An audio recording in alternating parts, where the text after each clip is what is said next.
हसनैन भाई, सैफ न्यूज़ की जानिब से जो अवामी नुमाइंदे आए, अवाम ने जिनको चुन के दिया है, इनके कामकाज का सर्वे जारी है। आने वाले दिनों में इलेक्शन हो सकता है, तो इनका मुहासबा अवामी नुमाइंदों ने क्या किया।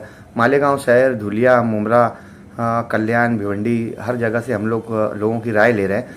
भिवंडी आउटर में रईस कासम शेख साहब समाजवादी से आमदार हैं। आप इनकी कारकर्दगी से कहाँ तक मुतमईन हैं? आप शहर पर गहरी नज़र रखते हैं, सीनियर कारपोरेटर हैं। इस शहर को आपने 40 साल दिए खिदमत के। रईस शेख के काम से आप कितना मुतमईन हैं बॉस? पहले बात तो मैं आपका शुक्रिया अदा करता हूँ। ऐसा सुनने में आया कि आपकी यहाँ पे ऑफिस चालू होने जा रही है, और आपने जो सवाल किया रईस कासिम शेख साहब का, 5 साल का कार्यकाल रहता है एक आमदार का, एक नगर सेवक का जी। 5 साल के अंदर उनका 2-2.5 साल कोरोना काल में चला गया जी। कोरोना जाने के बाद से जब उनके काम सब जो भी चालू हुए या हाउस में बोलना, तो मेरा अपना कहना है पत्रकार साहब कि 25 साल में बहुत से आमदार आए, सब हमसे जुड़े रहे, कांग्रेस के रहे, समाजवादी के रहे।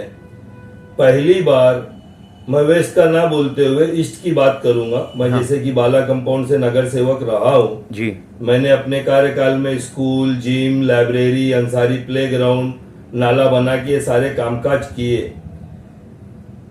जो भी काम हुआ था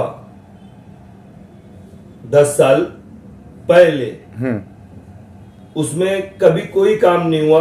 जब से रईस कासम शेख साहब आए हैं, मेरे स्कूल नंबर 86, 1 करोड़ रुपए का वहां पे फंड पास हुआ, ठीक है। और दबीर फारूकी जिम लाइब्रेरी बनी हुई थी, ठीक है। जिम रेडी हो गई थी, लाइब्रेरी का इनकम्प्लीट काम था जी, है ना। आपने उसमें पैसा डाला 20, 25, 30 लाख रुपया, 1 करोड़ इधर। अंसारी प्लेग्राउंड के लिए नाले का उनको बोला हुआ है।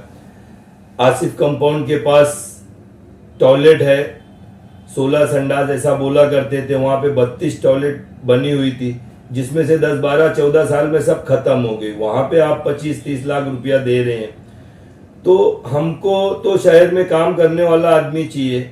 हम उनकी पार्टी से भी नहीं जुड़े हुए थे, लेकिन हम पहली मर्तबा भिवंडी शहर का ऐसा नुमाइंदा देखे जो हाउस में भी बात करता है। आज आप बैठे हैं, अभी यहाँ पे मैं 100 आदमी की गर्दी लगा दूं और आपके हाथ में अगर मैं माइक दे दूंगा ना, तो मेरे ख्याल से आप बोल नहीं पाओगे। तो हाउस के अंदर बोलना, मैं बार बार ये चीज को बोलता हूँ जी, हाउस में बोलना और रोड पे खड़े रह के बोलना बहुत अलग अलग बात है। वो आदमी हाउस में अपनी बात रख के, वो रूलिंग में है कि अपोजिशन में अपनी बात को मनवाना, ये बहुत बड़ी बात है।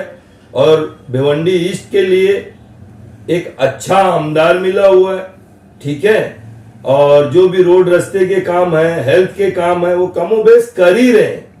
जो कि नाली गटर आज के टाइम पे कोई नगर सेवक है नहीं, ठीक है। तो अब उनके हिस्से में कचरा, सफाई, वो सारी चीज आ जा रही है, और वो कमोबेश सारी चीज को फॉलोअप ले रहे हैं। बराबर, उतना वो अकेले बेचारे कर नहीं सकते, लेकिन फॉलोअप सब चीज को ले रहे हैं। बराबर, ठीक है। आने वाले कल में कारपोरेशन हो जाएगी। कारपोरेशन जब हो जाएगी, नगर सेवक आएंगे, अपनी अपनी जिम्मेदारी बांट ले। मेरा अपना ये मानना है कि 25-30 साल जो भी मैं इस शहर में देखा हूं, अभी तक ऐसा प्यारा आमदार नहीं दिखा। देखिए, समाजवादी पार्टी को भी तंजीमी तौर पर उन्होंने मजबूत किया है। भिवंडी शहर में बेशतर पार्टियों का जोर था, लेकिन रईस शेख के आने से समाजवादी पार्टी मजबूत हुई, आप महसूस करते हैं? बिल्कुल बिल्कुल बिल्कुल बिल्कुल।